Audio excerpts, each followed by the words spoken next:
दिगो विकास लक्ष्य 2030 हासिल गर्न नेपाल सरकार कटिबद्ध रहेको छ।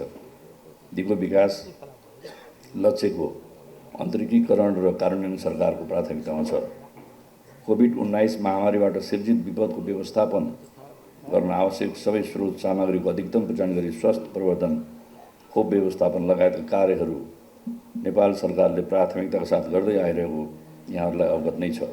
खोप आपूर्ति, अन्य स्वास्थ्य सामग्री व्यवस्थापन, कोभिडका बिरामीको उपचार क्षेत्रमा नेपाल सरकारले हासिल गरेको उपलब्धिले अन्तर्राष्ट्रिय जगतमा समेत प्रशंसा पाएको छ र यस सन्दर्भमा कोभिड-19 महामारीका सन्दर्भमा मानवाधिकार आयोगले निर्वाह गरेको भूमिकाको पनि म हार्दिक प्रशंसा र धन्यवाद ज्ञापन गर्न चाहन्छु र खास गरेर चिकित्सक, स्वास्थ्यकर्मीहरू, नर्स,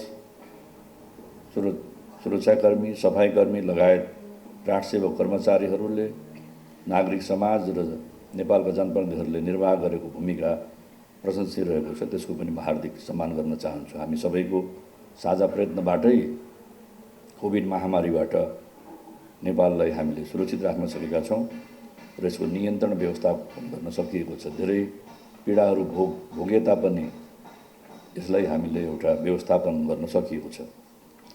नागरिक तथा राजनैतिक अधिकारको संरक्षण तथा सम्मानका लागि सुरक्षा निकाय तथा कानुन गर्ने सरकारका अङ्गहरू प्रतिबद्ध छन्, जसका कारण मानवाधिकार उल्लङ्घन घटनाहरू न्यूनीकरण हुँदै जाओस् भन्ने हामी सबैको चाहना छ। सरकारले दण्डहीनता अन्त गर्ने तथा मानवाधिकार उल्लङ्घनप्रति शून्य सहनशीलताको नीति लिएको छ। आर्थिक, सामाजिक र सांस्कृतिक अधिकारको प्रत्याभूतिका लागि मानवाधिकार मैत्री वातावरण सिर्जना गर्न नेपाल सरकार प्रतिबद्ध छ। नेपाल सरकारको 5औं मानवाधिकार राष्ट्रिय कार्ययोजना कार्यान्वयनको लागि तीनै तहका सरकारबीच समन्वय तथा सहकार्य भइरहेको छ। यस कार्ययोजनाको प्रभावकारी कार्यान्वयन गर्न नागरिक समाज तथा सरकारहरूलाई रचनात्मक सल्लाह सुझाव दिई सहयोग गर्न समेत सरकार सबैलाई आग्रह गर्न चाहन्छ। अप्रवासी कामदारले भोगेका यातना, दुर्व्यवहार, श्रम शोषण लगायतका समस्याहरूको समाधानका लागि विदेशी स्थित कूटनीतिक नियोगको क्षमता सबलीकरण गर्दै अन्तर्राष्ट्रिय संस्थाहरू, NRN लगायतको सहकार्यमा अन्तर्राष्ट्रिय प्रतिबद्धता साथ क्षेत्रीय प्रतिबद्धताहरूको कार्यान्वयनतर्फ नेपाल सरकार गम्भीर रहेको जानकारी गराउँछु।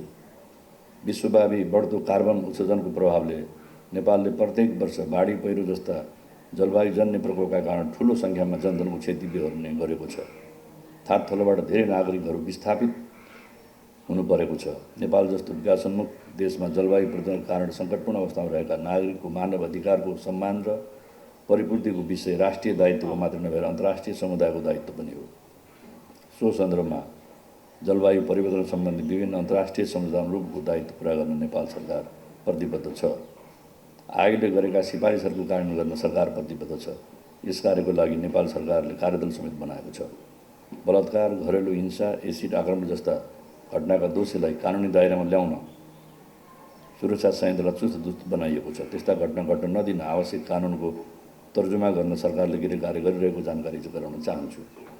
महिला तथा बालबालिकालाई हिंसा तथा आपराधिक घटनाहरूबाट संरक्षण गर्न सरकारका निकायहरू सक्रिय तथा प्रतिबद्धताका पूर्वक काम गर्ने विश्वास व्यक्त गर्न चाहन्छु।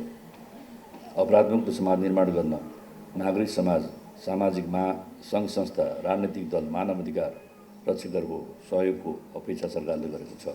मानवाधिकार रक्षकहरूको सुरक्षा, ऐन निर्माण र सञ्चालीकरणका लागि यस वर्ष 7 प्रदेशमा मानवाधिकार रक्षकहरूको प्रादेशिक सम्मेलनहरू सम्पन्न भएका छन्।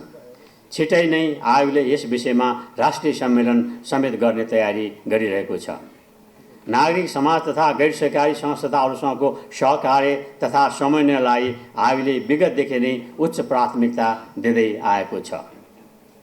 यस वर्ष पनि अन्तर्राष्ट्रिय मानवाधिकार दिवसको अवसरमा 200 भन्दा बढी सङ्घ संस्थाहरूसँगको समन्वय र सहकार्यमा देशव्यापी रूपमा 13औं मानवाधिकार राष्ट्रिय महामेला सम्पन्न भएको छ।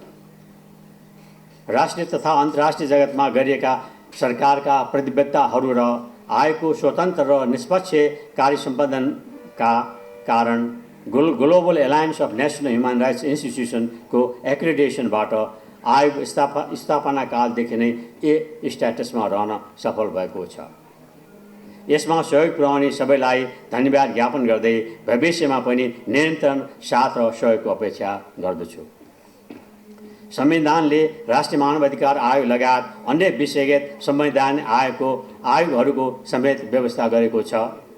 राष्ट्रिय मानवाधिकार आयोग र अन्य आयोगहरूबीच मानवाधिकारको संरक्षण र सम्वर्धनका लागि समन्वय र सहकारी सम्बन्धी साझा रणनीति ढाँचा तर्जुमा भई कार्यान्वयनको चरणमा रहेको छ।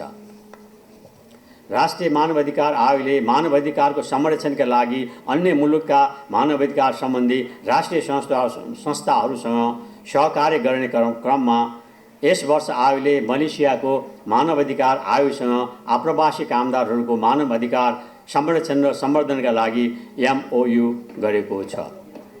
त्यसैगरी कतारको मानवाधिकार आयोगसँग समेत छिटै नै पुनः MOU गर्ने तयारी रहेको छ।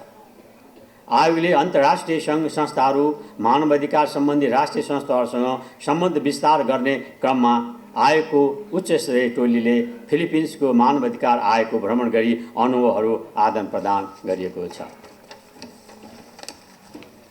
माननीय प्रमुख अतिथिज्यू, नेपालले मानवाधिकारको विश्वव्यापी आवधिक समीक्षा तथा मानवाधिकार सम्बन्धी सन्धिजनित समितिहरूबाट नेपाल सरकारलाई गरेका सुझाव र सिफारिसहरूको प्रभावकारी कार्यान्वयन तथा दिगो विकास लक्ष्य प्राप्ति गर्न प्रभावकारी कार्यान्वयनका लागि आयोगले सम्बन्धित निकायको ध्यानाकर्षण गर्दै आएको छ।